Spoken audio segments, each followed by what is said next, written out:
So Apple were in the news this week for two reasons. First of all, they're the first company to be worth more than $1 trillion.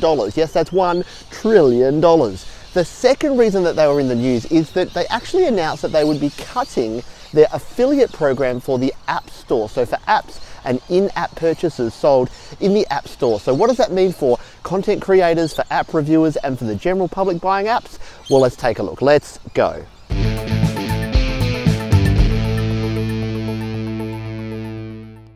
So what exactly is an affiliate program? Well, affiliate programs are a way for folks who are creating content to actually make a little bit of revenue by recommending products or services. And in this case, those products and services are apps from the App Store. So there's a lot of folks who are producing content which are app reviews. And here in the music industry, a lot of the apps for music creation, people that are providing reviews for those apps are actually monetizing those by being part of Apple's affiliate program. Now, all of these folks actually got an email earlier this week or last week that told them that that program will be ending as of October. So this has a significant impact on the ability to make revenue from app reviews and recommending apps in the Apple App Store. Now let's take a quick step back and review the history of the Apple App Store. So the App Store was launched in July 2008, so it's been around for more than 10 years. And during that time, Apple have continued to increase sales and increase revenue from the App Store. Now, when a creator or a developer puts an app in the App Store and sells it for, say, $10, they take 70%. So they get $7, and then Apple take their cut, which is $3.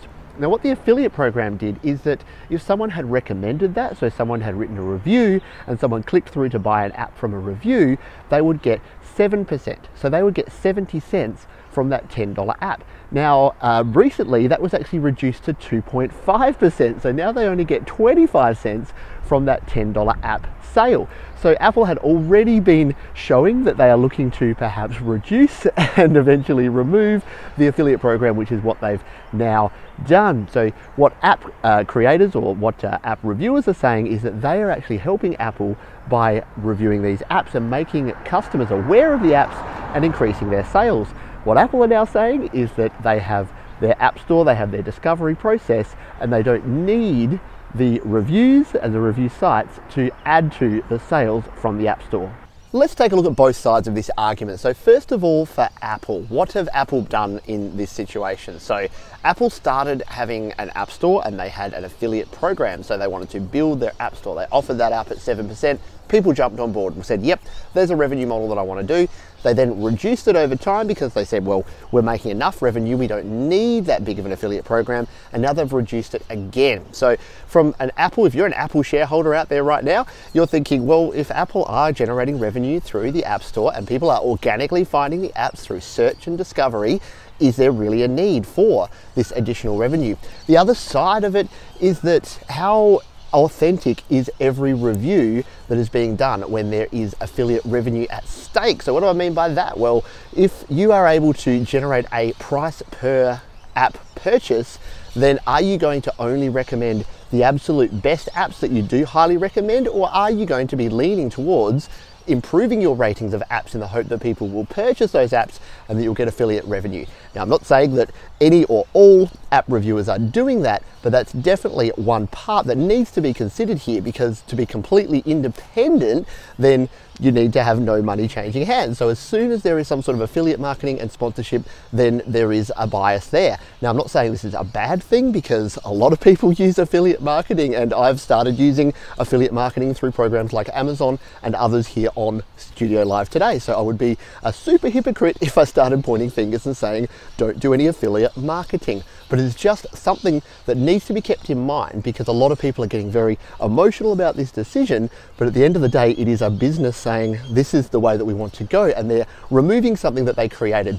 And now what about from the creator perspective? So for the creators who have actually lost a significant amount of their income and revenue, I definitely feel for them, because this is one of those things where you've got something and you're relying on it and then it's taken away. The challenge here is though that as technology progresses, as things change, so will the platforms. And what we can't do is just rely on a platform being the same forever. So we saw this earlier with YouTube with what they called the adpocalypse, and a lot of folks are calling this the app-pocalypse as well, because people like the word apocalypse apparently.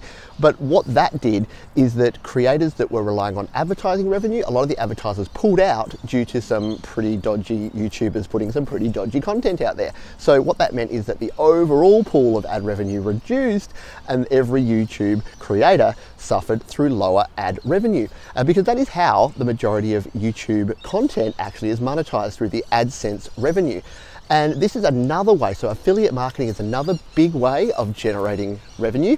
So for creators who are using affiliate marketing through the App Store, this was seen as a pretty good thing. They were able to generate that, they were doing the right thing, they were providing these reviews, and then they were getting people to click through and buy the product. They thought they were helping Apple out, helping them to create more loyal fans, and at the same time they were getting a kickback from that, which is a good thing all round. However, what we need to do now, what I believe that we need to focus on is, well, how do these creators create alternate sources of revenue? So what is next? So what do we as consumers, and as consumers of the apps and of the content from these reviewers and developers, do now?